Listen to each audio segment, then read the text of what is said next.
Hey there, I'm Sammy and welcome back to my channel.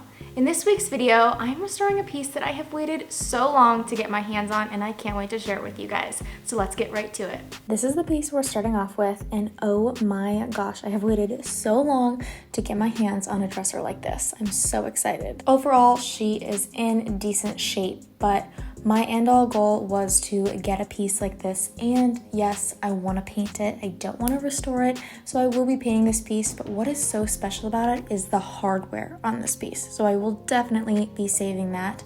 I started off by removing the drawers and removing the hardware, setting those aside, and then we'll get into flipping this piece.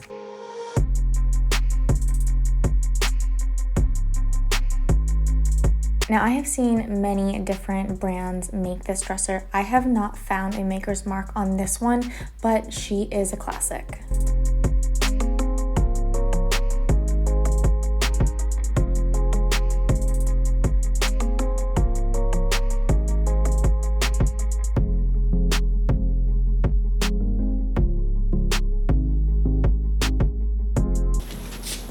Handy dandy scraper here. I'm super excited to flip this piece. I'm not gonna lie, I love pieces like this that are painted. I did think about refinishing this, but honestly, it's just too far gone for me. Some of you may disagree with that and think everything is worth saving, but this is not to me, and it's not worth my time or effort. There's a lot of things going on here. It's got a lot of damage, like so many tiny little nicks and dings in this thing that just aren't worth repairing to me, and I want to fix it up, make it good as new, and I'm going to be painting it. I am keeping the original hardware because that is what makes these pieces what they are, in my opinion. This should be somewhat of a simple-ish flip, but there's going to be a lot of repairs to make. But I'm not going to go all out, strip this piece, sanding it all down to bare wood. We're not doing any of that. I am going to be scraping it because there is a thick wax on this, and some of it's coming off really easily in some areas. Going in with this first, we'll see where that gets us. Then, I'll go from there. I'll probably fill some things after that, but this guy first.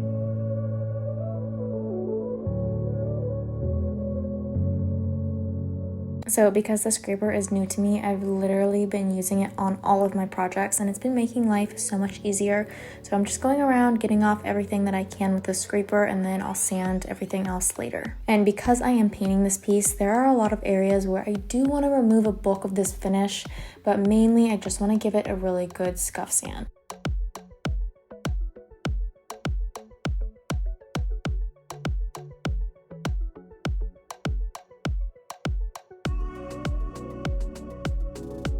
Now keep in mind, this is a pretty old piece, and this finish looks like it's original, so it's been on here for quite some time. Some of it's flaking off, and really it just should all be removed. That doesn't necessarily mean it all needs to be sanded down to bare wood, but I will put my effort in here getting the majority of this old finish off to give it a new start.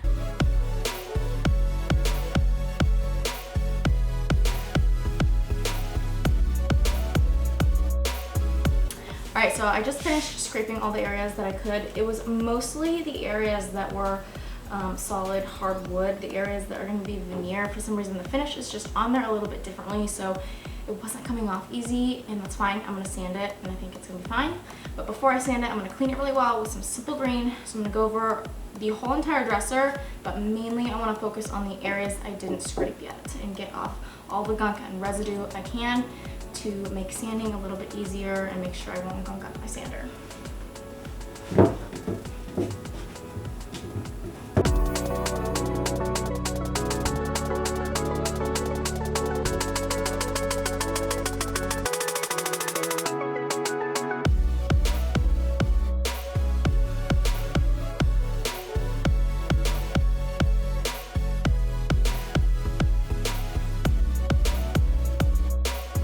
Making sure to get in these grooves really well, because I'm going to sand them slightly, but then we're just going to go in with a primer that is going to adhere really well to a not sanded surface. So I'm going to make sure you clean them really well so that nothing gets stuck underneath the paint. A really important step is going back in with a clean rag. We're going to go over these once more to remove any residue left on from that simple green, because that can also affect the sanding process, and I want the surface to be as clean as we can when we start sanding these drawer fronts.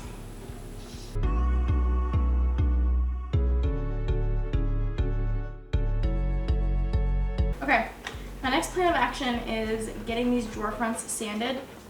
I had to pick up some new sandpaper because I was out, and isn't that super annoying when you start a new project and you're just out of the things that you need?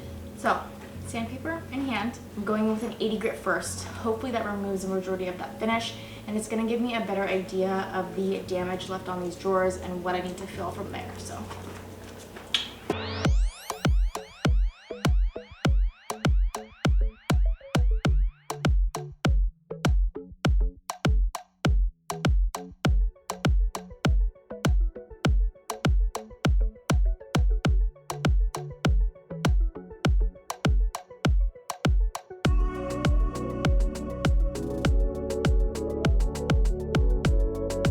Now, I don't do this on all of my furniture pieces, but I felt like it was a really important step on this one because they looked so dingy and old. The sides had a lot of marks on them, the finish was wearing, and the backs were really splotchy. So I took my sander to those, removed that old finish, and make those look good as new.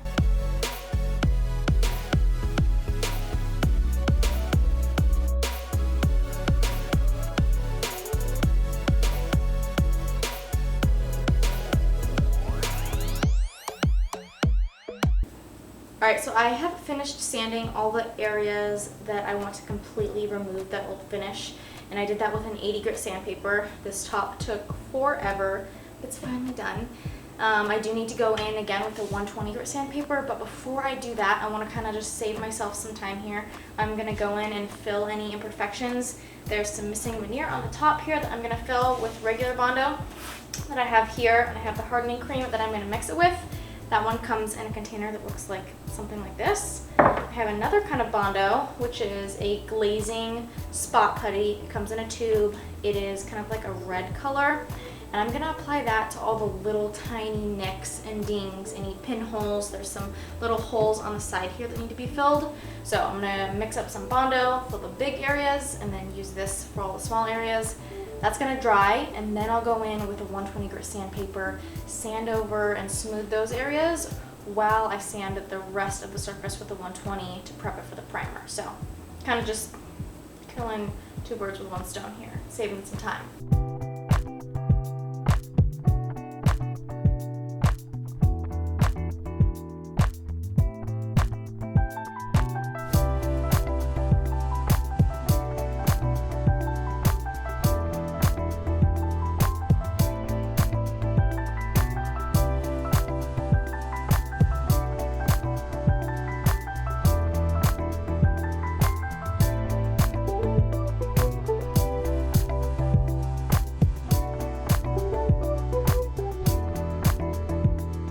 Okay, next step in this, I have let the filler sit for a while. It's actually been a few days, and looking at this thing, it has these two little designs on the side, and I'm not a fan of them, so I'm going to take them off, and we're going to fill whatever we need to fill, and then go from there, because I think it's just going to give it a little bit more of a modern look. I want it to be really simple and elegant. Again, I'm keeping that original hardware, so I think that is really going to add to the piece, and that's going to be the main focal point when you look at this dresser, is your eyes are going to go towards that hardware. I don't want there to be kind of any other design besides it has these slats on the side, and that's fine, but I really want this to be really elegant, a pop of that gold hardware. I don't want this to be there, so we're going to take care of it.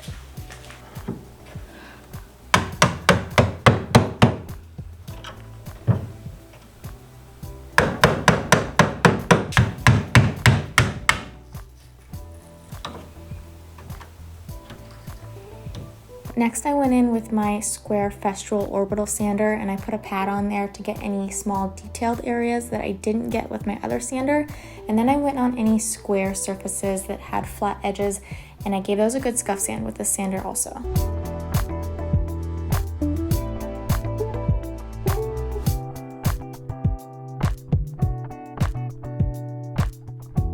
Alright, now it is really good weather out today. It's much cooler than the days past.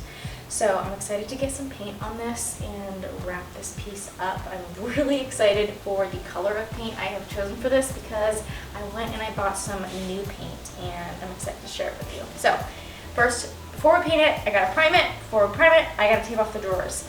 Sometimes I spray the drawers inside the unit. This time I don't want to do that because I want to spray the unit on its own and give that a nice clean look. So I'm spraying these outside of the dresser, and I want to tape off the edges so I don't get any paint on the edges here. And I'm also going to be taping the hardware holes because when I go to spray this, I don't want the spray going through these holes, getting inside the drawers and making it look a little messy and just not that well finished. So putting some tape on the inside here will stop any paint from getting through those holes.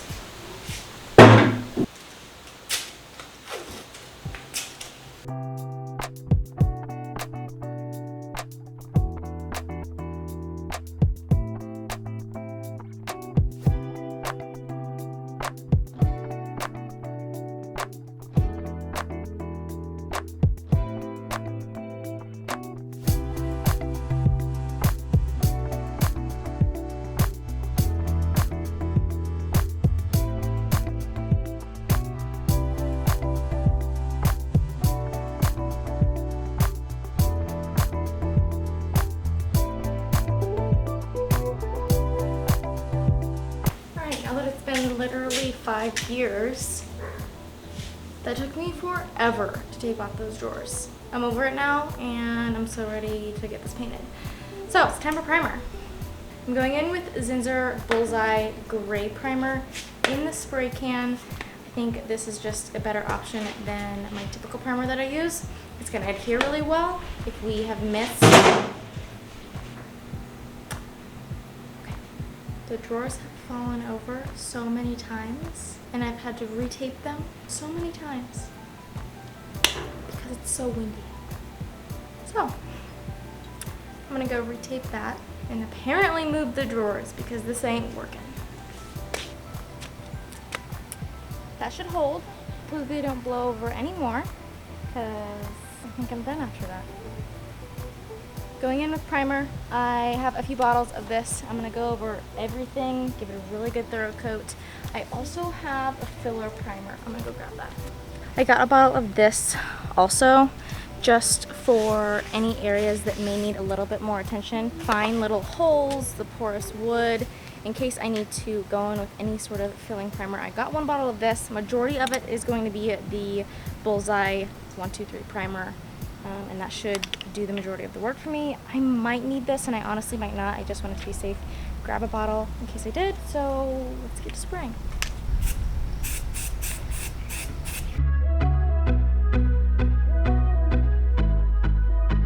This is just a great primer if you are concerned at all that the paint is not going to adhere properly, or if you might have missed any areas with sanding. This will adhere no problem, and it will also help block any bleed through you may have.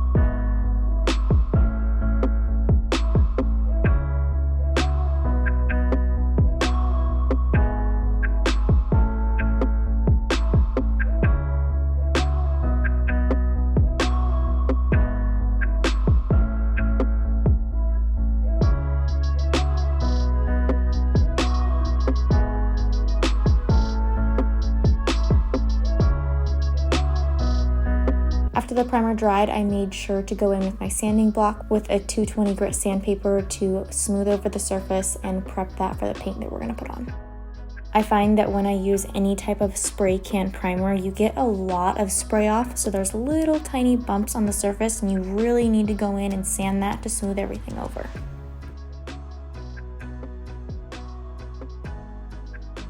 And as always, I'm going in with my air compressor to blow everything off and remove all of that dust left on the surface. You can see just how much dust there is left on here from giving it that quick scuff sand. So this is a really important step. And then I went ahead and wiped everything down with a damp cloth to remove any dust remaining on the surface.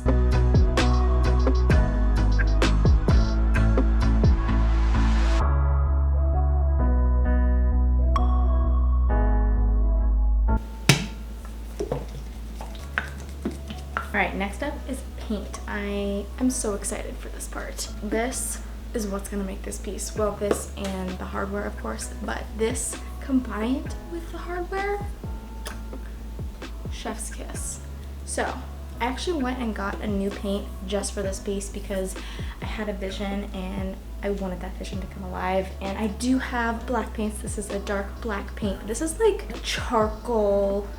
It's called Nightclub, which, I mean, that should answer your questions right there. But it's gonna look so good. I also got another color that I'm gonna be painting a piece in the future, and I'm really excited for that color too. So this is what we're going with now. It's Nightclub by Bear. This is in the Scuff Defense because, I don't know, I didn't even ask for Scuff Defense, but I do feel like that's a really good choice. The primer did adhere really well, but I want something that's going to give full coverage, long lasting protection, and this is what that will do. Not sponsored, but Bear, if you want to sponsor me, please do. So I'm gonna get this in my sprayer. I'm so excited. I actually haven't worked on furniture in a minute.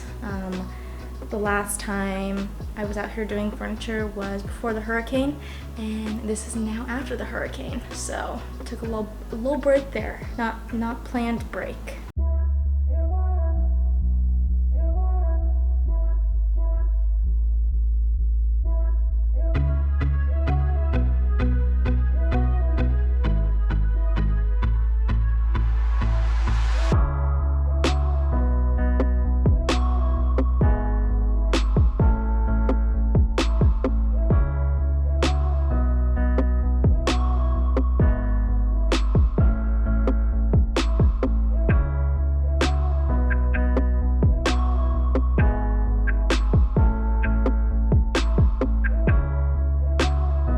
Alrighty guys, we're gonna take a quick second and talk about Topcoat now. So I've got 2 coats of paint on that. I'm going in with a satin finish polyurethane, but I did not wash this out completely. So once I finished that second coat, I went ahead, dumped out any excess paint that there was still left in here because I didn't want to waste that, and I dumped that back in the container.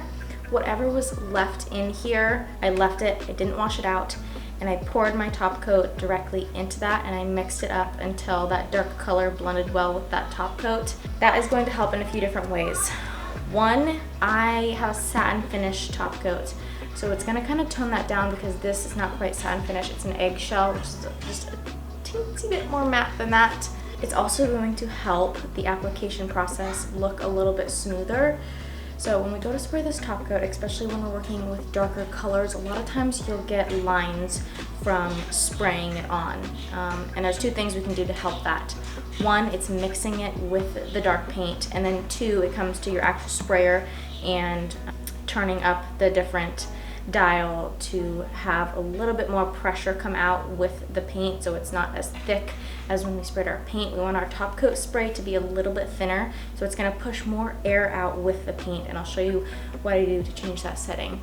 But those are the 2 things that are going to help us the most in our top coat: mixing it with a dark paint and turning that dial up so more air flows with the paint when it comes out, so we don't have any streaks or lines when everything dries. When you're doing this on a light colored paint, you don't have to worry about it that much, but when you're doing dark paints, you do want to consider mixing it with that paint and making sure you turn that dial up. So now looking at our sprayer, this is our air power up here. Depending on what kind of sprayer you have, you might have a different dial. This is my Wagner all-time favorite spray gun. I use it for literally everything. And the air power is on top here. It's a dial, so it's 1 through, well, it goes to 8, but there's definitely a spot for a 9. So typically when I spray paint, I keep it at a 4 or a 5, but when I do a top coat, let's see, we want to turn that to more of like a 7. And that's going to push more air and have more power coming out with that top coat, so it's going to be a little bit of a finer mist, and that's what we want to give a nice smooth finish.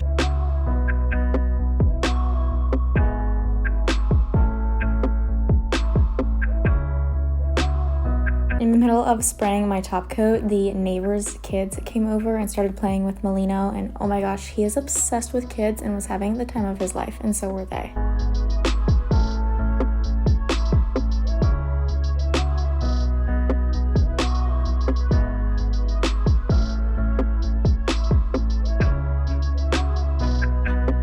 And then the sun was setting pretty quickly, so we got back to spraying that top coat on so everything would dry and we could get it inside.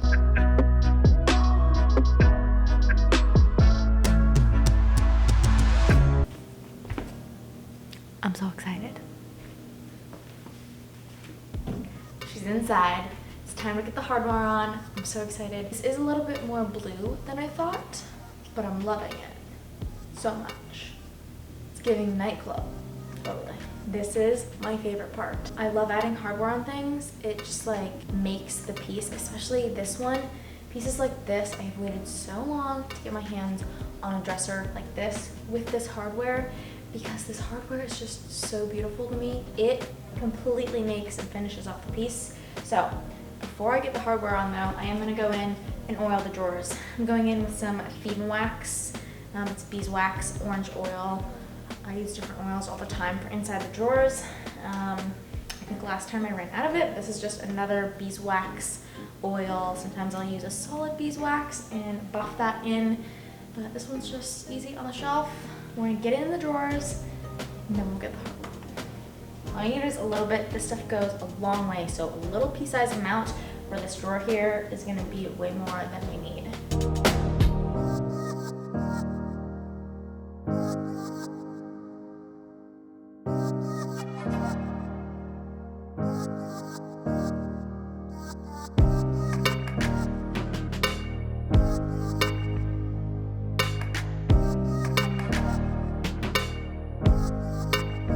Then it was finally time to get this hardware on, and oh my gosh, I think this is my favorite piece yet. I don't know how to explain it to you, but this hardware is everything to me. And don't sneak away just yet because I have a surprise for you at the end of this video.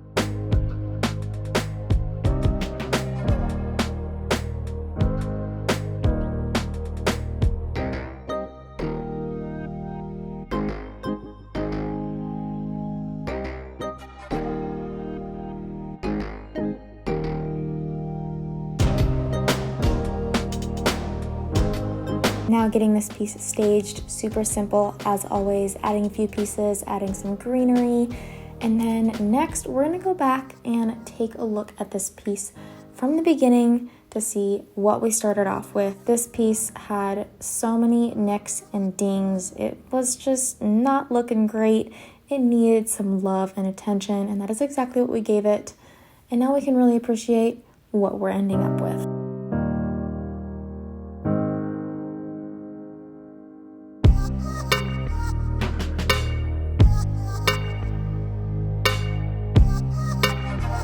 For those of you who have stuck around, I don't really show you this part, but after the staging process, I always go ahead and I take my listing photos. Now, I sell these on Facebook Marketplace, so it is important to get some good angles, good photos. I always make sure to take a photo of the full piece.